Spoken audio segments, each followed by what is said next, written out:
Mari kita merenungkan pendalaman firman Tuhan yang diambil dari renungan harian GKI Anugerah Selasa 14 Juli 2020.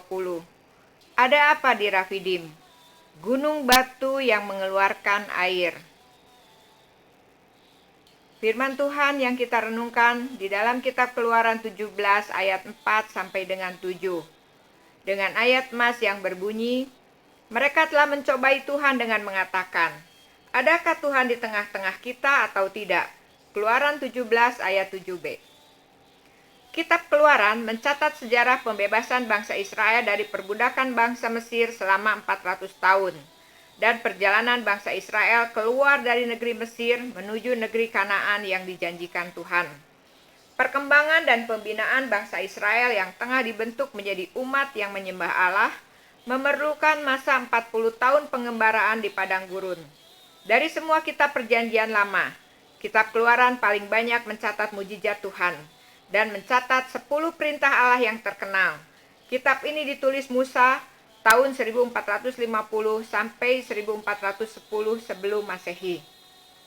Bagi umat perjanjian baru, kitab Keluaran bukan hanya bersifat sejarah, tetapi juga memberi gambaran dan pelajaran mengenai hubungan antara Allah dan umatnya. Allah membebaskan umat perjanjian lama dari kekejaman perbudakan Firaun dan bangsa Mesir melalui Nabi Musa dengan banyak mujizat besar, dan perayaan Paskah dijadikan peringatan tahunan tentang hari pembebasan. Umat perjanjian baru dibebaskan Allah dari perbudakan iblis dan dosa lewat karya penebusan Yesus Kristus, Anak Tunggal Allah, yang dibuktikan dengan mujizat-mujizat dan perayaan Paskah menjadi simbol peringatan akan karya penebusan lewat pengorbanannya di kayu salib.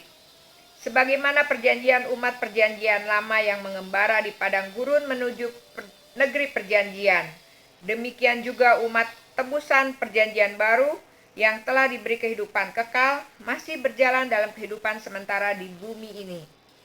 Jika umat perjanjian lama disertai tiang awan dan tiang api sebagai tanda penyertaan kehadiran dan kuasa Tuhan, maka umat perjanjian baru disertai Allah Immanuel yang telah menjelma menjadi manusia, tercatat dalam sejarah penyalibannya di kayu salib dan Roh Kudus yang dimeteraikan dalam hati.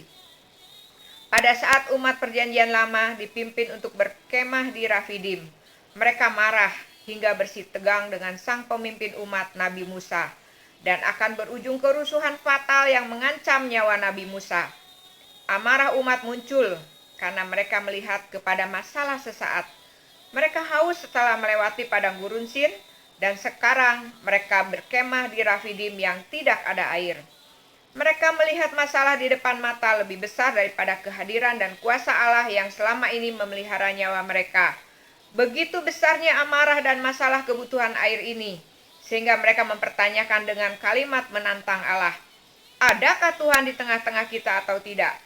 Mereka mengabaikan dan melupakan kehadiran dan kuasa Allah yang selama ini menyertai dan membuktikan bahwa mereka adalah umat Allah di atas segala ilah. Berbeda dengan umat Israel, Nabi Musa yang dihadang masalah besar yang mengancam nyawanya, berseru dengan kuat kepada Tuhan, memohon tuntunan Tuhan dalam mengatasi masalah.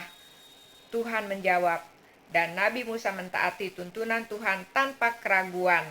Nabi Musa diberi petunjuk untuk memukul dengan tongkat di atas gunung batu di Horeb.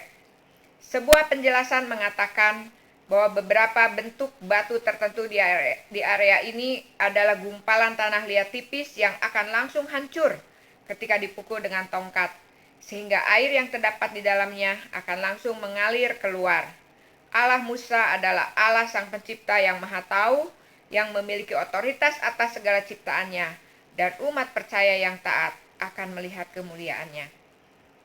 Mari kita merenungkan.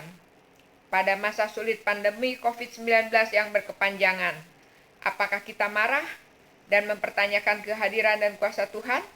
Atau sebaliknya, kita berseru dengan tekun dan taat pada setiap tuntunan dan hikmat yang diberikan Tuhan?